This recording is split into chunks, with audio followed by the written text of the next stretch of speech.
Y en este ABC del mundo vamos a recordar el proceso de pacificación de Centroamérica, esas negociaciones diplomáticas y políticas que fueron impulsadas por Costa Rica, pero en las que también participó en buena medida Venezuela, que logró acabar con conflictos armados, con guerras civiles en países como El Salvador, Nicaragua y Guatemala. Para recordar este proceso de pacificación, saludamos a Mariana Vallenilla, profesora de la Universidad Monte Ávila e investigadora del Instituto de Investigaciones Históricas de la UCAP. Bienvenida. Bienvenida, un gusto conversar con usted.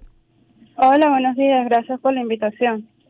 Cuando estamos hablando de este proceso de paz en Centroamérica, es difícil no hacer mención a ese grupo Contadora, creado a principios de 1983, en el que participaban México, Colombia, Panamá y Venezuela. Pero ¿cuál fue el rol de estos estados para lograr la paz, como decía Adriana, en conflictos muy sangrientos en América Central? Bueno, la tarea que se dispuso Contadora fue una tarea titánica prácticamente, porque quiso darle una respuesta regional para lograr una paz en una región que estaba siendo muy álgida, porque estaba siendo protagonista de la Guerra Fría, que recordemos que se recrudeció de nuevo con la llegada de Reagan al poder en 1981. Entonces, el proceso de Contadora, que fue liderado por Venezuela, se propuso crear una agenda amplia que permitiera crear consensos, principalmente en El Salvador y Nicaragua, para crear un proceso de paz. Pero lamentablemente fue tan álgida esta agenda y tan amplios los puntos que no pudieron lograr un acuerdo puntual. Sin embargo, Contadora creó un precedente importante para lo que luego nosotros vamos a llamar esquípulas, los acuerdos de esquípulas, que comenzaron en 1976 y, bueno, inspirados en la agenda que propuso Oscar Arias, el presidente de Costa Rica, que gracias a esa propuesta logró ganar el Nobel de la Paz. Que, por cierto, ¿cuáles fueron entonces quizás esos puntos de encuentro que pudieron darse para acabar con cruentas guerras? Mira, los procesos a partir de 1986 en Centroamérica, los procesos pacíficos comenzaron a tener éxito principalmente porque a nivel internacional la dinámica entre las potencias cambiaron. Entonces, para tratar de responder esa pregunta, hay que ver que a nivel internacional las dos principales enemigos se comenzaron a tratar como socios. Estamos hablando de la Unión Soviética y Estados Unidos, los famosos encuentros cumbres entre Ronald Reagan y Mikhail Gorbachev, que comenzaron en 1985, y esto significó que cada parte comenzó a prestar menos apoyo militar y político a las fuerzas contendientes, y por lo tanto las fuerzas regionales tuvieron que comenzar a pensar en opciones políticas, es decir, opciones para comenzar a pensar la paz. Es decir, no se podían mantener en guerra, pero no porque no quisieran, sino porque no tenían ya recursos. No era viable. Exacto. Progresivamente la dinámica internacional llevó a la región tenemos que comenzar a pensar en una situación, dado el drama humanitario y una situación planteada desde los propios centroamericanos y pensada desde la democracia, el progreso. Mariana, ¿y cómo se logra o cuáles son las claves para lograr esas transiciones y pacificar la región? ¿Pasaron por negociaciones particulares, por elecciones? ¿Cuáles son los puntos claves que se pueden rescatar de este proceso de paz? Mira, ¿qué elecciones nos pueden dejar este amplio proceso de paz? Mira, uno, que los acuerdos se construyeron en torno a tres conceptos claves: paz, democracia y desarrollo, ¿no? Por otra parte, todos los líderes regionales centroamericanos, los presidentes de Guatemala, Costa Rica, Honduras, El Salvador, Nicaragua, estuvieron de acuerdo en que la iniciativa tenía que partir principalmente de ellos. Y entonces, a partir de esos acuerdos, de estos conceptos fundamentales, entonces se partió a reconocer que el punto de partida para lograr el consenso en cada una de sus naciones debía comenzar por reconocer la democracia como un punto principal para alcanzar la paz interna de cada uno de esos países. Pero esto comenzó a partir del acuerdo de Esquípulas II en 1980 87. Que muchos de esos acuerdos conversamos con Mariana O. Vallenilla, quien es profesora de la Universidad Monte Ávila e investigadora del Instituto de Investigaciones Históricas de la UCAP. Muchos de esos procesos pasaron también por elecciones, como el caso de Nicaragua, sí, por amnistías, por entendimiento y por dejar a algunos de los que fueron perpetradores de algunos delitos en puestos de poder. Sí, claro. Creo que el máximo ejemplo que tenemos es Nicaragua, que sí, partiendo de los acuerdos regionales, ya les hablé, Esquipulas 2, Esquipulas 3, que acordaron los presidentes centroamericanos. Ok, todos reconocemos la democracia como punto de partida, tenemos que ahora establecer un cronograma de paz para desarmarnos, un cronograma de elecciones. En el caso nicaragüense, todo comenzó a partir de ese acuerdo que firmó Ortega en 1987, pero luego en 1988 tuvieron que pactar un cese del fuego con la Contra, la guerrilla que promovía Estados Unidos.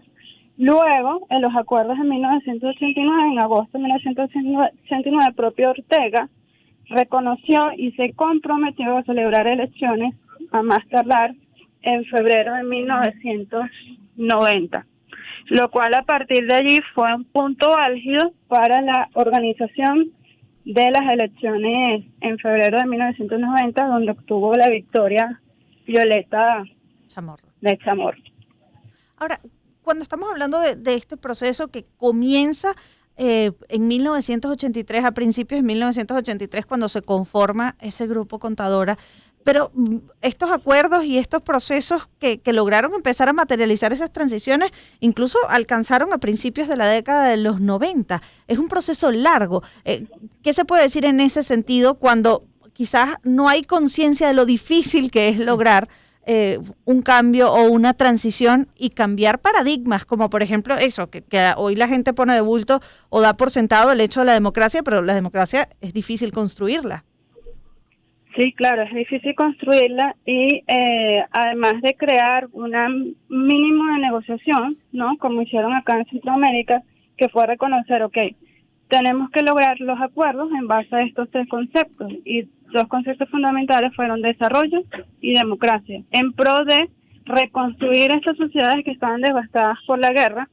El otro proceso fue reincorporar al que hace unos años era el enemigo. Estamos hablando de los grupos guerrilleros, ¿no? Uh-huh. Y reincorporar al que antes era enemigo es ahora verlo como un ciudadano más que tiene derechos, que tiene derechos sociales, derechos de participar en elecciones, de asociarse, organizarse en partidos políticos, que su pasado no puede permitir que se le restringa este acceso a una justicia también, porque eso de allí también parte la idea de reconocer a los desmanes que vivió la sociedad, ¿no? Uh-huh. Entonces, el reconocimiento de una justicia para la sociedad comenzó a partir de las firmas de paz, que por lo menos en Nicaragua se dio con la elección de la presidenta en el 90,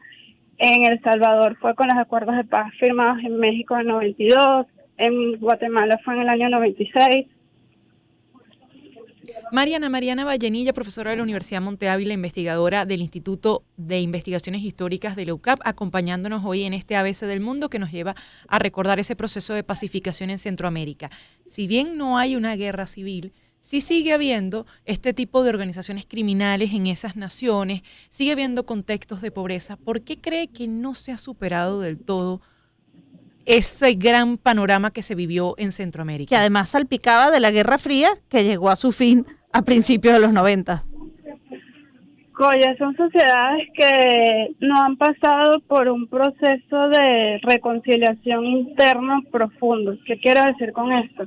Por ejemplo, en El Salvador, la ley de amnistía que se aprobó para plantear un nuevo comienzo del sistema político donde se incorporara a los guerrilleros y también a los militares que lucharon. Esta misma ley de amnistía fue levantada a principios hacia el 2016, ¿no? Y entonces, por lo menos, la sociedad todavía no ha tenido respuesta sobre autores de masacres importantes, y esto implica tanto a militares como a guerrilleros. Son sociedades en las que todavía no se ha comprendido, incluso a nivel académico, por qué se surgieron estas guerras y el impacto profundo que tuvo tanto en desmovilización de poblaciones enteras, masacres de indígenas mayas, por ejemplo. Y entonces, al no tener respuesta de estas sociedades a nivel de justicia, a nivel de historia, a nivel de comprensión social, todavía hay un conjunto de factores que ellos no han sabido comprender, y luego a partir de allí tomar decisiones. ¿Qué políticas públicas nosotros podemos realizar para resarcir a los mayas en Guatemala que fueron víctimas de la violencia, por ejemplo, o los campesinos desmovilizados en El Salvador? Y bueno, eso se mezcla con temas como por ejemplo las maras, que muchos de estos grupos surgieron de salvadoreños que estuvieron en el exilio, y bueno, para usted de contar.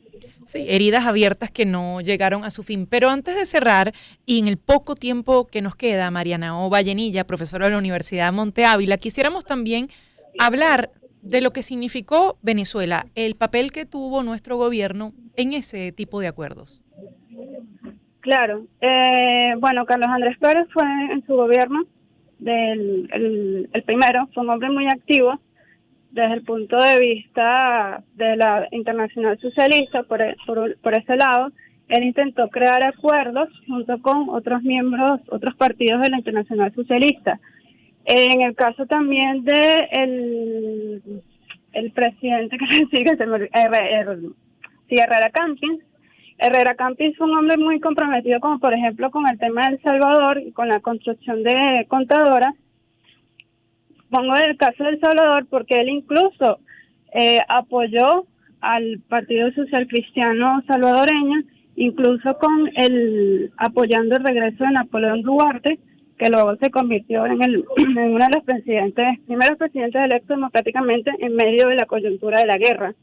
Inclusive, aunque no se conoce, Venezuela apoyó a nivel militar al ejército salvadoreño a enfrentar a la guerrilla salvadoreña, pero a nivel político también Caracas fue sede por lo menos 2 veces de las negociaciones que ocurrieron entre los guerrilleros salvadoreños y el Estado salvadoreño en ese proceso de conversaciones que comenzó auspiciado por la ONU a partir del 87 y que terminó en 1992. Entonces, Venezuela como potencia regional estuvo muy activa y comprometida con buscar soluciones regionales, tanto en el marco de Contadora como en el marco de la OEA, en el marco de la ONU, y también a nivel de filiaciones ideológicas, desde Acción Democrática a nivel de la Internacional Socialista, en el caso de COPEI a nivel de la Organización de Partidos Social Cristianos a nivel de América.